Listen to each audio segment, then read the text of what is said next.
Hey everybody, Evan with the Grainiac here, and if you're like me, you are sick of your popcorn ceilings, because why else would you be watching this video? This is my basement. I figured I would try to cover up my basement ceiling first before moving on to other parts of the house that people are going to see more often. I chose to go with a beadboard panel ceiling. As you can see, my ceiling is multicolored. I tried to paint it. I had a dishwasher leak on my kitchen that leaked through, kind of discolored some of my popcorn. I tried painting it, not the thing to do. So after a lot of research, looking it up, just covering it was the best way. I didn't want to scrape it. So here I'm snapping chalk lines. I find my center first, so I measure exactly across halfway, then across lengthwise halfway, find my center, because I want to start from there and go out, because that's going to be your sight line where people's eyes go to first, and then it's going to be even both ways. This is me finding the joists. I put a bunch of tape on there so then I can just tape them up as I go. As you see, I have all my joists marked out, and I put one on the ceiling, one on the wall, so that when I cover it up, I can still see where my joists are for my nailer. This is coming back from Home Depot. Remember, they will cut your panels for you, so know how many, how wide and how big you need them, and the vehicle to fit them in. And it saves a lot of time, probably saves you a few hours of cutting. This is my holder. I named him Matt. Matt helped me a lot throughout this project. If you do not have two people, if you're like me and like to do things on your own schedule and you don't want to wait for somebody, you can build something to help hold it up, or you can get a sheetrock lift. You can rent those. I don't have a vehicle big enough to put it in, so I thought I'd tackle this by myself. And you'll see coming up, it's not always the perfect solution. I just kind of threw some pieces of wood together. So don't always do what I do. Figure out your own way. But this worked 95% of the time. This is before I had a good base built on it. I would just kind of teeter it and would hold the panel in place. And as you can see, it wasn't the most sturdy thing. I put liquid nails on the back of my panels to help hold them up to the ceiling. I don't have any boards running lengthwise to nail it to. I've been nailing them just to the joists, and it worked out really well, held them up. It's not wavy, and that was a big no-no. Almost knocked me off my chair. So be very careful if you decide to do this by yourself. That happened a few times to me. So like I said, it wasn't the perfect solution. I didn't break anything except for my stand. Matt got a few dings in them by the end of this. But you can see in this instance, it works out pretty well because it'll hold one end of your board while you hold up the other. These boards, I had them cut down to 48 inches by 43. So they're still, 25, 30 pounds you're holding up into the air. The full panels, I think, were 30 pounds. So these are probably 25, 20, because they cut them in half. So I do my cutouts for the lights. If you want, I can do separate videos on that. But I figure if you're watching this, you're just kind of interested in, can you cover popcorn ceiling? And the answer is yes. I had good luck with this. I did my whole basement. I did my hallway, my bathroom, and my transition piece from upstairs to downstairs, the landing area. I did a beadboard on that too. Everybody I talked to at Home Depot, they were like, oh, I don't know, you should scrape it first. Well, I'm here to tell you, don't even waste all that time. This project already took me 4 days probably. I took 3 days off of work. I do have a day job that's not woodworking or maintenance or anything to do with that. And I have kids, so I sent them off to school and daycare. So then I could actually get some time in to do this project. I didn't want to stretch out for weeks and weeks.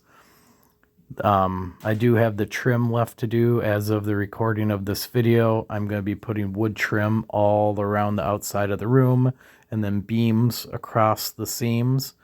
I do some caulk down the side seams, but down the middle, that's too long and there's a bigger gap, which I knew there was going to be, and I knew I was going to cover it up.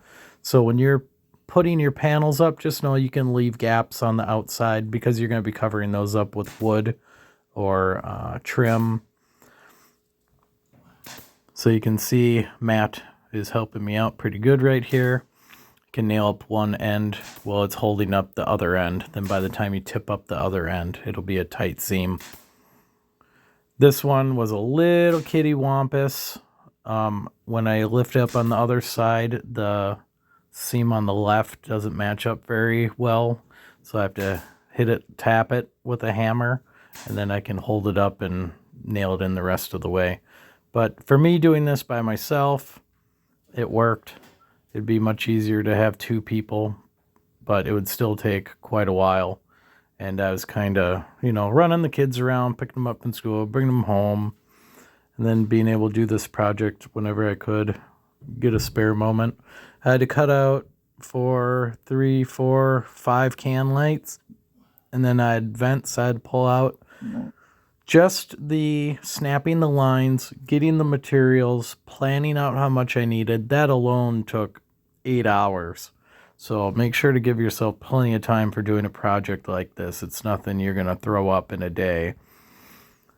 And my whole basement area that I did was probably, I think, 400 and some square foot. I ended up getting 15 4-foot by 8-foot panels. And I did have Home Depot cut them for me. For the size of my room, I have them cut down 43 inches by 48 for each panel. Then the other ones I had them just cut in half, 48 by 48. So 4-foot by 4-foot. And those ones were quite a bit heavier. As you can see on the right, that drop down, that's my ductwork. But I still found joists and wood that I was able to nail to on that. I snapped the lines on those too. It got pretty messy running the stud finder along that popcorn ceiling. I had to vacuum up quite a few times, got it all over the place, all over my clothes, all over my hair. So this is a dirty job. And as you can see, I was able to tap that over, get my final nails in. I do have the tape on the walls, as you can see, not just the ceiling, so I can kind of line up with my eyes where the joists are, and you'll feel the nail grab. And I do have some liquid nails on the back side of that panel, which I do think, if nothing else, it keeps it from getting too wavy. It fills in some of the space.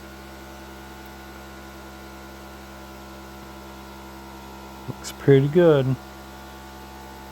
And I am done with the panels by the time I am editing this video, and they all held up really well. I'm pushing up on it in spots. I didn't really have any instances where my nails didn't catch.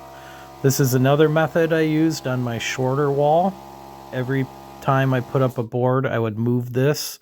It's just about half an inch off the wall, so I could tilt my panel into that. It would hold it, and then I could lift up the panel and nail it in while it was being held up on the other end. So this was a really quick, efficient way to do it. And don't worry about your screw holes, because again, you're going to be putting trim around the room, so it's going to cover where I screw that into the wall. And then this was a really quick way. I was really happy with this. It went a lot quicker than using my stand, because I would just move that down the line and keep drilling it in, bringing it in. It was quick. I didn't have any cutouts to do besides there's one spot where the wall came out a little bit. And I had to cut out for that. Other than that, it was pretty well. Only in my whole project, all 16 panels cut in half. I had 32 panels. Only one time did I make all the cutouts for my can lights and my vent. Came downstairs to do it, and I had the lines running the wrong way. So there's my caulk down the middle seam. As you can see, it really covers it up well, as long as you got the right feed. So this is pretty much all done in the main area. I had my, see where that drop down was on the left, right there. And then my hallway, I had to cut out for those cans. To the left is the stairwell going up. To the right is the utility room. And I had to cut out for those cans. And then I ended up doing my bathroom downstairs, which is just a shower toilet. But I was really happy with this. I was excited to get it done. Took me a while to pull the trigger. Thanks for watching, and like, subscribe. And this is a quick shot of my bathroom ceiling finished.